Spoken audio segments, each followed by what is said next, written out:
तो आज जो न्यू एंट्री हुई है उसमें अल्हम्दुलिल्लाह ये टर्कुआइस का मेल आया है। तो अगर आप कोई भी मेडिसिन लूज़ पैकिंग में परचेज़ करना चाहते हैं तो आप ये दिए गए केज लाइफ केयर के व्हाट्सएप नंबर पर रब्ता करें। चीज़ें नेक्टोन बायोटिन जो है ये इनके फीडर्स के लिए है। ठीक है, अस्सलामुअलैकुम, कैसे हैं आप सब दोस्त। उम्मीद करता हूँ सब दोस्त ठीक ठाक होंगे, हैरियत से होंगे और आप सबके बर्ड्स भी बिल्कुल ठीक ठाक होंगे। तो अल्हम्दुलिल्लाह आज हमारे बर्ड रूम में एक मज़ीद न्यू एंट्री हुई है, तो मैं आपसे वो भी शेयर करता हूँ कि कौन सा बर्ड आया। उसके अलावा जो मेरा मेन टॉपिक है वो आज के इस व्लॉग में आप सबको ये गाइड करूँगा इंशाल्लाह कि जितने भी हमारे गोल्डियन के चिक्स होते हैं, अक्सर ना बहुत से दोस्तों की शिकायत रहती है कि जब गोल्डियन के बच्चे मोल्ड पे जाते हैं तो वो उनके बाद एक्सपायर हो जाते हैं, सर्वाइव नहीं कर पाते।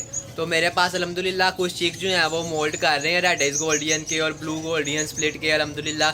उसके अलावा मजीद भी अभी चिक्स निकले हुए हैं, लेकिन अभी मैंने सेपरेट नहीं किया। इंशाल्लाह मैं वो भी आप लोगों से शेयर करूंगा। शो क्लास गोल्डियंस के चिक्स को किस तरह से रखा हुआ है, मैं उनको क्या क्या डाइट दे रहा हूँ, कौन कौन सी चीज़ें अगर आपने अपनी गोल्डियन के चिक्स को अच्छे तरीके से मोल्ड क्लियर कराना है आपके शेड में होनी ज़रूरी है, और उनके क्या क्या कोर्स होते हैं, कौन कौन सी मेडिसिन आपको इसके लिए चाहिए होती हैं, वो सारा मैं आपको आज के इस व्लॉग में गाइड करूँगा।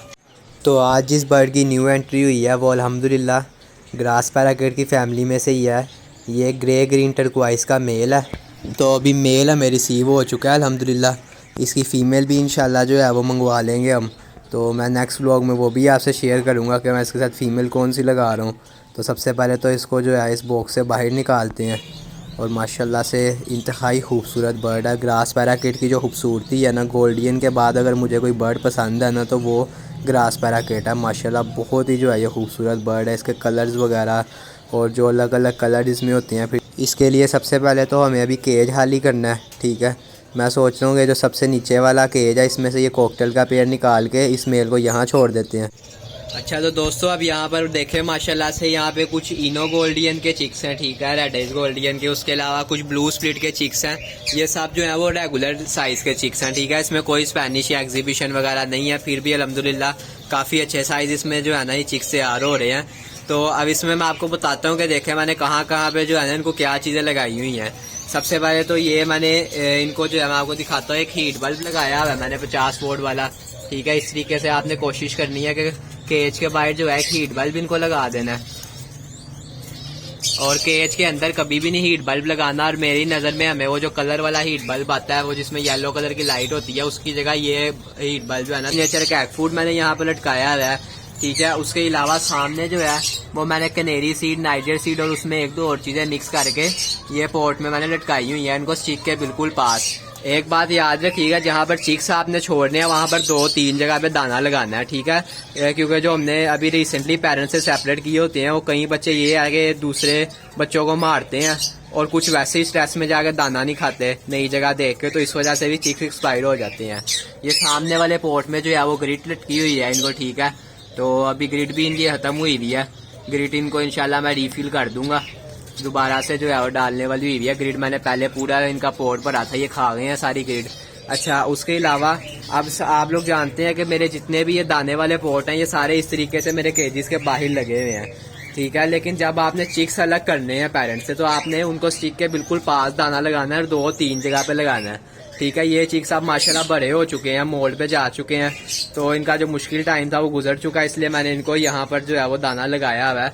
बाकी पानी की जहाँ तक बात है तो पानी मैं अब पहले तो मैं सिर्फ चिक्स के लिए जो है ये ड्रिंकर यूज़ करता था। अब मेरे बाकी भी जितने पेयर हैं मैं सबको जो है ना वो पानी वाले पोर्ट से हटा के मैंने ये ड्रिंकर लगा दिया हुआ है। इसमें ये है कि एक तो मेडिसिन वाला पानी होता है, वो बर्ड जो है बीच में जो है वो ड्रॉपिंग करते हैं, फिर वही पानी पीते हैं, तो वो बार बार चेंज करना पड़ता था पानी उनका। इससे ये है कि आपको पानी बार बार चेंज नहीं करना पड़ेगा। अच्छा, एक और जो सबसे मेन बात है, कभी भी आपने, हम ज़्यादातर क्या करते हैं कि जैसे ही चिक्स को जो है वो पेरेंट्स से सेपरेट करते हैं, उनके फोस्टर पेरेंट्स जो होते हैं या खुद भी उनसे पलवाएं, तो हम उनको सबसे पहले क्या करते हैं, हम कहते हैं बड़ी फ्लाइंग में छोड़ो इनको, चिक्स अच्छे तैयार होंगे। वहीं पे सबसे बड़ी हमारी मिस्टेक होती है, वो बर्ड स्ट्रेस में जाके मर जाता है। जब भी आपने गोल्डियन को अलग करना है, सेपरेट करना है उनके पेरेंट्स से, तो आपने उनको हमेशा छोटे केज में छोड़ना है। ठीक है, बड़ा केज आपने कभी भी नहीं उनको देना, नहीं तो वो बर्ड स्ट्रेस में जाके मर जाएगा।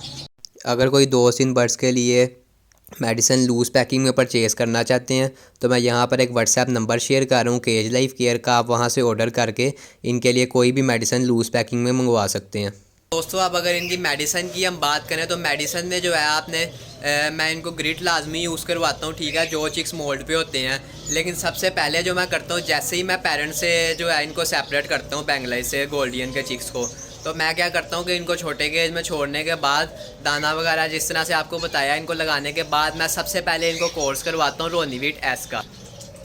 ये वीटा फार्म की प्रोडक्ट है, तो अगर आप गोल्डियन का शौक कर रहे हैं तो ये चीज़ आपके शेड पे होनी बहुत ज़रूरी है, ठीक है। एक हफ्ते का मैं इसका कोर्स करूँ। बर्ड को ना सॉफ्ट फूड देना है, ना कोई और चीज़ देनी है, सादे दाने पानी में रखना है। और इसका 1 वीक का कोर्स आपने लाजमी करवाना है जब चिक्स को आप पेरेंट्स से सेपरेट करेंगे। तो बहुत से दोस्तों का ये भी सवाल होता है कि रोनीवीट के बेनिफिट्स क्या हैं, हमें ये क्यों यूज़ करवानी चाहिए, किस तरह यूज़ करनी है, कब हम यूज़ कर सकते हैं, कब नहीं। तो इसके ऊपर इंशाल्लाह मैं बहुत जल्द एक तफसीलन वीडियो बनाऊंगा, उसमें मैं आपको गाइड करूंगा रोनीवीट आप लोगों ने कब और किस तरीके से जो है वो यूज़ करनी है। तो जैसे ही आप लोगों ने सेपरेट करना है, इनको रोनीवीट का कोर्स शुरू करवा देना है 1-2 दिन बाद। लेकिन उससे पहले आपने क्या करना है कि ये एस कैट एक मेडिसिन आती है, ठीक है, वीटा फार्म की प्रोडक्ट है ये माइट्स के लिए होती है। गोल्डियन को माइट्स का बहुत इशू रहता है, तो ये उसके लिए आपने 1 ड्रॉप इसका लाजमी बर्ड को लगाना है। तो इसके बाद जो है अब जो चीज़ है ना, 2 चीज़ें ऐसी हैं कि एक ग्रिट और दूसरा ये नेक्टोन बायोटिन। ये 2 चीज़ें ऐसी हैं कि ये मोल्ड करने से लेके जब तक मोल्ड ख़त्म नहीं कर जाता बर्ड, ठीक है। ग्रिट तो उसके अलावा भी आपने यूज़ करनी है, लेकिन ये इस टाइम में बहुत ज़रूरी है बर्ड के लिए ये 2 चीज़ें। नेक्टोन बायोटिन जो है ये इनके फीडर्स के लिए है, ठीक है, ये मैं क्लियर कर दूं। कुछ दोस्त इसको ब्रीडिंग के लिए यूज़ कर रहे होते हैं, कुछ जो है किसी और मकसद से यूज़ कर रहे होते हैं। इसका ब्रीडिंग से कोई ताल्लुक़ नहीं है, ये सिर्फ उन बर्ड्स के लिए है जो मोल्ड पे हैं। ये उनको उनके फीडर्स निकालने में हेल्प करता है और ग्रोथ करता है अच्छी उनके फीडर्स की। तो ये आपने जो है ये भी लाजमी यूज़ करनी है। तो इनको यूज़ करने का तरीका सब चीज़ों का ये है कि ग्रिट को तो आपने सिंपली एक पॉट में डाल के लटका देना, ठीक है, बर्ड अपनी ज़रूरत के मुताबिक खाता रहेगा। और रोनीवीट का जो यूज़ है वो 1 लीटर पानी में 1 ml है। उसके अलावा एसकैट को आपने 1 ड्रॉप जो है वो उसकी थाई पे लगा देना है बर्ड की, ठीक। 3 महीने बाद आपने दोबारा उसको 1 ड्रॉप लगाना है बर्ड को।